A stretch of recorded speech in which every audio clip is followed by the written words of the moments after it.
عليكم، كي دايرين؟ لاباس عليكم؟ نتمنى تكونوا كلكم على خير وبخير. اول حاجه كنشكر كاع الناس اللي صيفطوا لي ميساجات وكيسولوا عليا فين غبرتي فين غبرتي، مابقيتيش كتحضري لنا والو. هنا ان شاء الله رجعت، ونتمنى ان شاء الله ما نغيبش عليكم عاوتاني. وجيت بيديا عامرين جبت لكم هاد البسطيله اللي بزاف ديال الناس كيطلبوا لي عليها على قبل باش نحط المقادير ديالها. الله يكتب دابا باش نحط المقادير ديالها. ان شاء الله تعجبكم، وما تنسونيش من الاعجاب ديالكم ومن التعاليق ديالكم زوينين. شكرا على التتبع ديالكم. دوزوا المقادير ان شاء الله. بالنسبه للمقادير انا غنخدم معكم ونفس الوقت غنعطي المقادير. هانتوما بالنسبه للمقادير انا درت المقادير كاملين هنايا. عندي هنا معلقه ديال بسيبيسه وقعقله بوحدو مطحونين، عندي شويه الملح، عندي هنا معلقه ديال القرفه، يعني معلقه ماشي كبيره يعني قد هادي نقولوا متوسطه، عندي جوج ضمات ديال الزعفران الحر، عندي هنايا معلقه ديال الخرقوم، عندي جوج معالق ديال السكنجبير ونص معلقه ديال البزار، والمعلقه تاع السمن راه هي هذه. بالنسبه لي انا الدجاج بحال دابا انا هذه عندي الغدا العشاء، يعني غنوجدها ماشي غنوجدها يعني غنشرملها، وعندي كاس الماء باش ندوب هادشي. غادي نشرملها ونبيتها مشرمله، والصباح نوض نطيبها. هذه بالنسبه عندي للعشاء. الا كانت عندي للغدا كندير نشرملها في الصباح، وفي الليل كنطيبها، والغد غير كنوض نونطيها ونطيبها. ها نتوما شفتوا قلنا درنا السكنجبير، درنا جوج معالق ديال السكنجبير. هذه بالنسبه للبسطيله وحده، بالنسبه للبسطيله وحده درنا السكنجبير جوج معالق كبار، معلقه ديال الخرقوم، معلقه ديال القرفه، معلقه ديال السمن، معلقه ديال قعقله وبسيبيسه. صراحه قعقله وبسيبيسه كتعطي مذاق زوين زوين زوين بزاف للبسطيله. انا مازال غنضيفها حتى في البصله، حق البصله غنضيف غير معلقه صغيره. وعندنا قلنا نص معلقه ديال البزار. البزار ما تكثروش، البزار ضروري يكون ما بين الابيض والكحل. بالنسبه للدجاج انا البسطيله ديال 36 ديال 45، حيت هي اللي عندي كندير فيها 6 كيلو ديال الدجاج، يعني 6 كيلو ديال الدجاج. جوج دجاجات كل دجاجه فيها 3 كيلو، يعني هنا غندير جوج دجاجات كبار ونص وحده. هانتوما صافي غادي نشرملها بحال هكا مزيان ونخليها تبعد. الصباح نوض ان شاء الله نكمل معاكم التتمه. بالنسبه للبصله انا غنحتاج 4 كيلو ديال البصله، لانني غنديرها بلا بيض بحال هكا. صافي انا غنديرها بحال هكا ونخليها تبات، ونرجع ان شاء الله منين نوض الصباح نكمل معكم كيفاش غادي ندير ليها. صباح خير البنات. نقول لكم صباح خير لانني يلاه نط غادي نطيبها. هانتوما البنات شي صباح مشرمل في الثلاجه خليته، دابا درتو يتشرمل غير هو وشرملته، وهذاك الماء اللي شرملت فيه يعني ما زيدش الماء. غادي نخليه يتقلى غير بحال هكا بلا زيت بلا حتى حاجه. نقليه مزيان، من بعد غنضيف ليه هذاك 4 كيلو تاع البصله اللي قلت لك. هذه بالنسبه للبسطيله ديال 45، يعني بلا بيض. كنتي غديري البيض راه ديري داك 3 كيلو 2 كيلو ونص تاع البصله.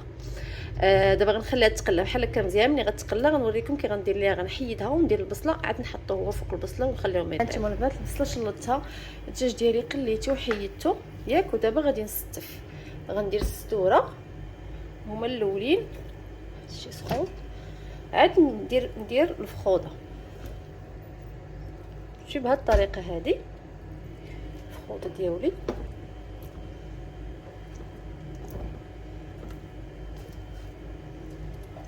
نتوما ديما هذه الطريقه باش كنخدم. كنبغي نخلي الدجاج هو الاول في الاقامه بلا زيت بلا والو.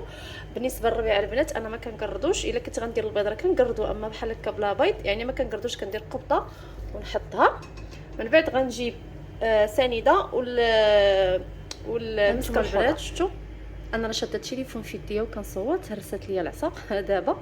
هانتوما البنات شفتوا المسكه الحره غادي نضيفها، وغادي نضيف هنا 3 المعالق ديال السنيده، وغادي نضيف تحت الزعفران الحر واحد شويه، وبحق الزعفران الحر ماشي دابا غنخليها بحال هكا طيب على خاطرها. من بعد نحيد الدجاج ديالي ونعسل البنات. نسيت ما قلتش لكم الزيت، كاس ديال الزيت مخلطه ها هي درتها. صافي الدجاج ديالي راه بدا كيغلي، يعني بدا كيطيب. صافي غنخليه. انا درت هاد اللقطه هذه لانني نسيت ما قلتش لكم الزيت، وما بغيتش نخوي على ما نصوروا باش ما ننسى لكم ان شاء الله حتى مرحله. غير قبلوا على هذا الفيديو هيجي شويه مخربق لان والله الا شاده غير التليفون بيديا وكنصور. دابا غيطيب ان شاء الله ونرجع معكم. هما البنات انا الدجاج ديالي طاب وحيدته ياك. هذه البصله ديالي خليتها حتى نشفت شويه من المرقه. المهم هنا غادي نزيد ليها باش تعسل لي، غنزيد لها معلقه القرفه ونص معلقه صغيره ديال قعقله بسيبيس. انا ضروري كنضيفهم في الاخر. وغادي نضيف ليها كاس سنيده، اللي كيبغي الحلاوه بزاف يزيد يدير حتى الكاس ونص. غادي نزيد ليها الزيت باش تساعدني في التغميره تجيني مدغمره مزيان. درت نص كاس ديال هذا الكاس غير صغير ماشي كبير. وغادي نضيف ليها عالزه ديال الزهر، غنضيف جوج.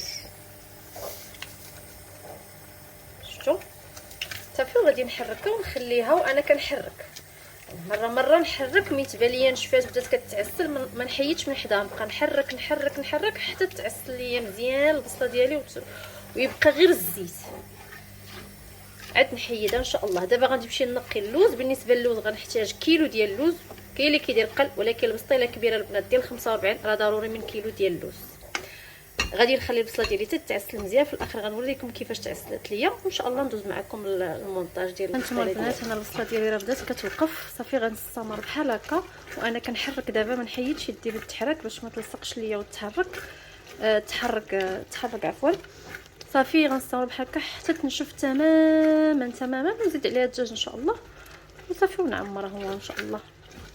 هما البنات شتو ها هي وكحات ليا ما بقاش فيها حس الماء. شتو ها انتم شتو. ومازال غنخليها مازال زيد شويه. شتو كيبقى غير الزيت صافي بحال هكا خصها تكون. شتو ومعسله. والريحه ما نقولش لكم تبارك الله يا سلام صراحه زوينه بزاف. في هذه المرحله هذه تقدروا تزيدوا البيض. انا قلت لكم ما غنديرها بلا بيض. هانتوما بالنسبه للوز هنايا راه عندي زيت دايره كيلو ونص لان عندي بسطيله اخرى للغدا. ودرت اللوز في خطره نقيته وقليته.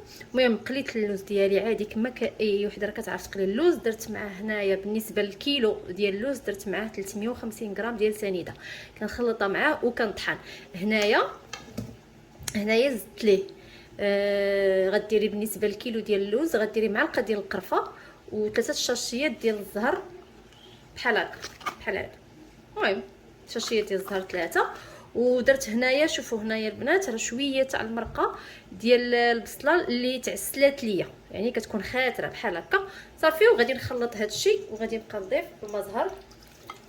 انا كما قلت لكم هنا عندي كميه كبيره يعني غادي نفزق الماء الزهر ديالي مزيان. درت واحد المغرفه تقريبا عامره ديال المرقه ديال البصله معسله بحال هكا.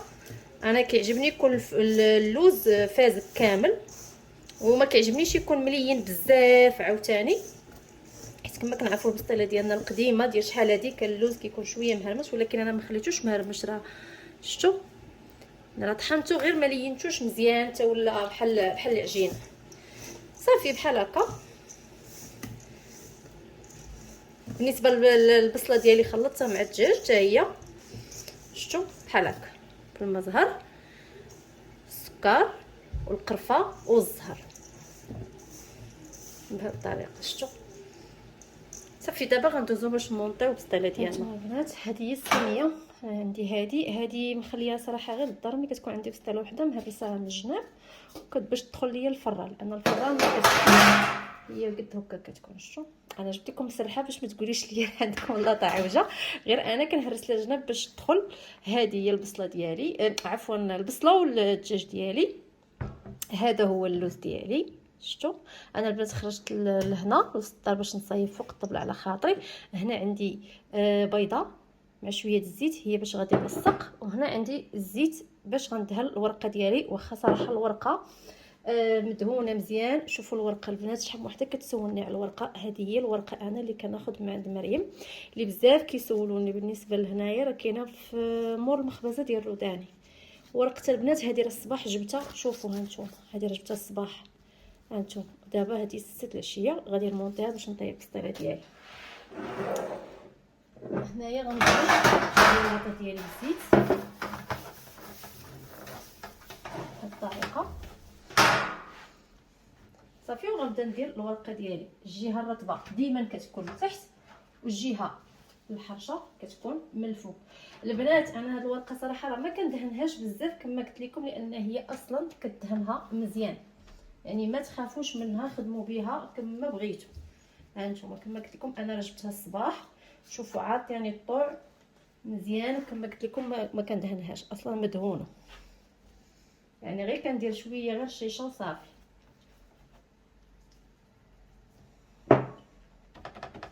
صافي انا غنكمل بحال هكا، ندير الورقه ديالي كامله ومن بعد نديرو الدجاج ديالنا. هانتوما انا درت الورقه ديالي، غندير رشيشه الزيت خفيفه بحال هكا صافي، وغادي ندير الدجاج ديالي. هانتوما البنات شوفوا الدجاج شتو مدغمر وبلا بيض، صراحه كيجي جديد. غير تبعوا هاد الطريقه، اي وحده ما كتصدقش لها بسطيله ولا كتجيها صعيبه ولا تخاف منها، ما تخافيش، انا كنقول لك ما تخافيش من البسطيله، غير ديري ليها الاقامه مزيان وتبعي الطريقه اللي درت وما تخافيش ان شاء الله كل غتصدق لك.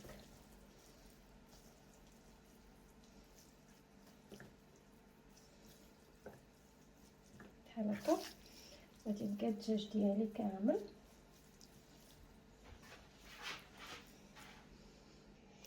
هانتوما ست الدجاج ديالي كامل مزيان. دابا غادي ندير اللوز.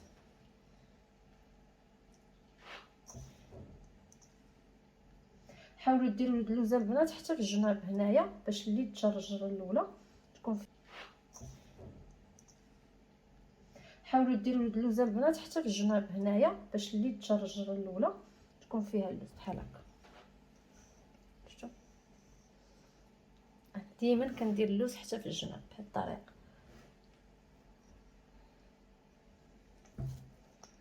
شفتوا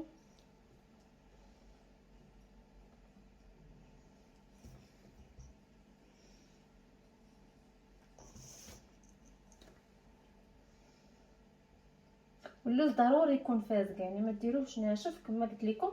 حاولوا انكم ديروا فيه شويه ديال المرقه، يعني حتى المرقه الاخره ديال البصله ملي كتعسل وكتنشف لينا ناخذوا منها واحد شويه باش كيجينا حتى اللوز بنين، وعاد نديروا القرفه والسكر والمزهر.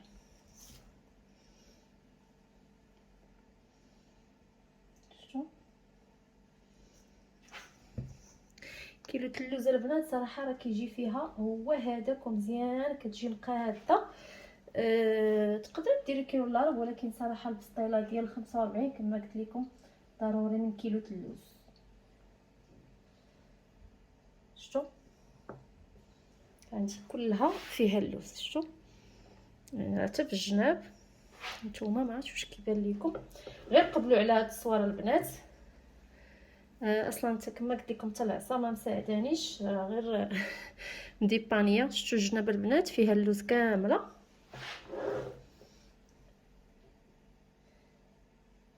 صافي دابا غنغسل يدي وغنجي باش نلمطها. صافي دابا غسلت يديا، غنجيب واحد شاشيه الزهر وغادي نرشها غير من الفوق، غير وحده. هادي الا بغيتو ديروها ما بغيتوش صافي بلاش، ماشي ضروري. انا صراحه كنديرها بالطريقه صافي. وغنبدا نجمع الورقه ديالي. لاحظتوا البنات راه ما كندهنش الورقه بزاف، ندير الزيت لان كما قلت لكم الورقه ديال هاد السيده هادي راها مدهونه مزيان، وكما قلت لكم عاطيه الطبع. انا هادي والله البنات جبتها مع 12 ودابا هادي كنظن دابا شي 6 وشي حاجه 6 وربع واقيلا غتكون. شتي ما كتقطع ما حتى حاجه، يعني عاطيه يعني الطوع ورقيقه. صراحه كتخدمها زوينه. انا جربت الورقه ديال شحال واحد، ولكن صراحه الورقه ديالها كما كنقولوا لا يعلى عليها. هذا البيض وسميتو غادي نخلطو بحال هكا مزيان بهذه الطريقه.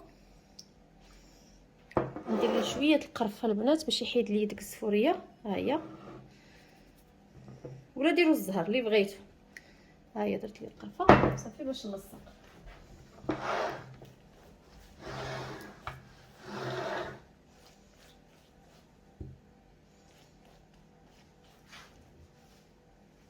غندير ورقه الوسط بحال هكا، وما كنكثرش الورقه، يعني واخا رقيقه راه ما كنكثرش ليها الورقه. باش ما تجيش غير البسطيله كلها غير ورقه صافي. ندير عاوتاني البيض. دابا صافي، دابا غنخدم غير بالبيض باش نجمع البسطيله ديالي كامل.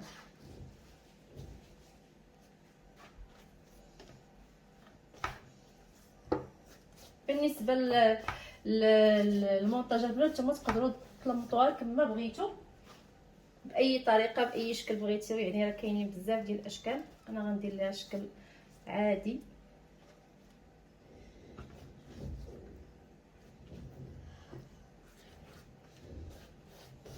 بهذه الطريقه.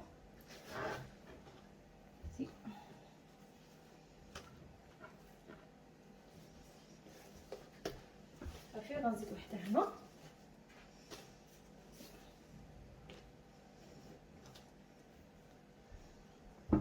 وندير البيض. في هذه المرحله الاخرى ضروري ديروا البيض باش الورقه ديالنا كتشد.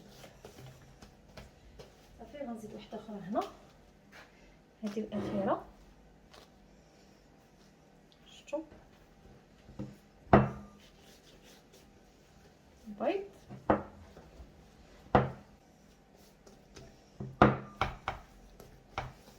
هانتوما صافي، وغادي نلمط بهذه الطريقه.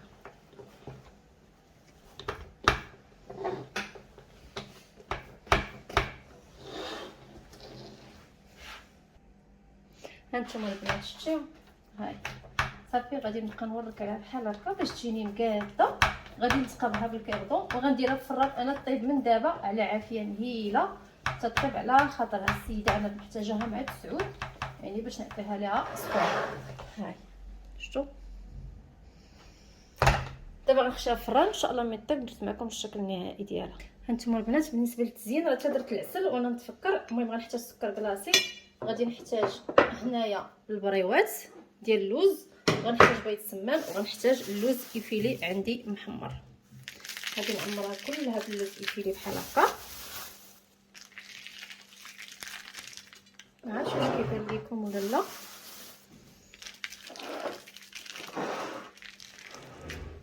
كلها غادي نديرها مزيان.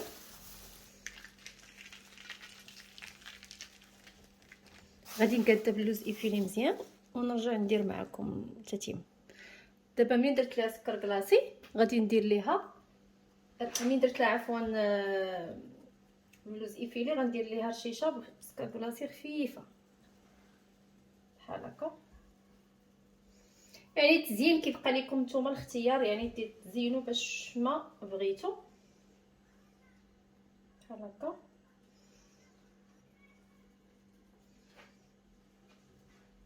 صافي وغنزيدو دابا نديرو تتمه التزيين. دابا غنزيد ليها البريوات الوسط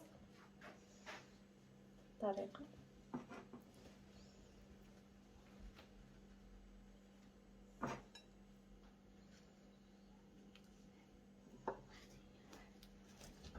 بالنسبه للبريوات غندير تقريبا وحده لواحد. انا هاد البسطيله يعني كياكلوا فيها من 10 حتى 12 ديال الناس، درت فيها 12 بريوه.